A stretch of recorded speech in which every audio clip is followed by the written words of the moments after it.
The great Indian Kapil ഷോയിലാണ് രേഖ സുഹാഗിൽ അഭിനയിച്ച ഓർമ്മകൾ പങ്കുവച്ചത്.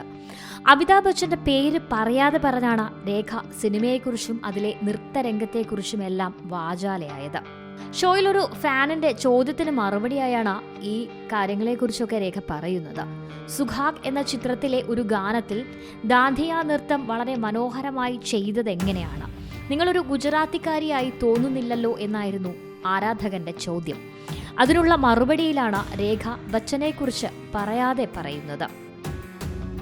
ആ നൃത്തം ചെയ്യാൻ ഞാൻ ഒരുപാട് പ്രയത്നിച്ചു. അത് നന്നായി ചെയ്യണമെന്ന ആഗ്രഹവും ഉണ്ടെങ്കിലും എനിക്ക് ദാണ്ഡിയ കളിക്കാൻ അറിയില്ല എന്നതായിരുന്നു സത്യം. പക്ഷേ അവൻ എൻ്റെ മുന്നിൽ വന്നു നിന്നപ്പോൾ ഒരു നിമിഷം കൊണ്ട് ഞാൻ നൃത്തം ചെയ്യാൻ തുടങ്ങി. ഇതാണ് രേഖയുടെ വാക്കുകൾ. പ്രണയത്തെക്കുറിച്ചും രേഖയ്ക്ക് ഒരുപാട് കാര്യങ്ങൾ പറയാനുണ്ടായിരുന്നു.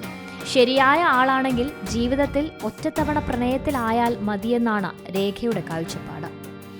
മൻമോഹൻ ദേശായി സംവിധാനം ചെയ്ത സുഹാഗ് 70കളിലെ ഒരു അവിസ്മരണീയമായ ചിത്രങ്ങളിലൊന്നായിരുന്നു. ഖാദർ ഖാൻ, പ്രയാഗ് രാജ്, കെ ശുക്ല എന്നിവർ രചിച്ച ആക്ഷൻ ഡ്രാമയിൽ ശശി കപൂർ, അമിതാഭ് ബച്ചൻ, രേഖ, പർവീൺ ബാബി എന്നിവരാണ് പ്രധാന വേഷങ്ങളിലെത്തിയത്. ആക്ഷൻ സ്വീക്വൻസുകൾക്കും രേഖയും ബച്ചനും തമ്മിലുള്ള ഓൺ സ്ക്രീൻ കെമിസ്ട്രിക്കും ചിത്രം ഏറെ ശ്രദ്ധിക്കപ്പെട്ടിരുന്നു. Entertainment desk, Zee Malayalam news. പുതിയ വാർത്തകളും വിശേഷങ്ങളും ഇനി വിരൽ തുമ്പിൽ. എല്ലാ ഡിജിറ്റൽ പ്ലാറ്റ്ഫോമുകളിലും ഇപ്പോൾ സി മലയാളം ന്യൂസ് ലഭ്യം.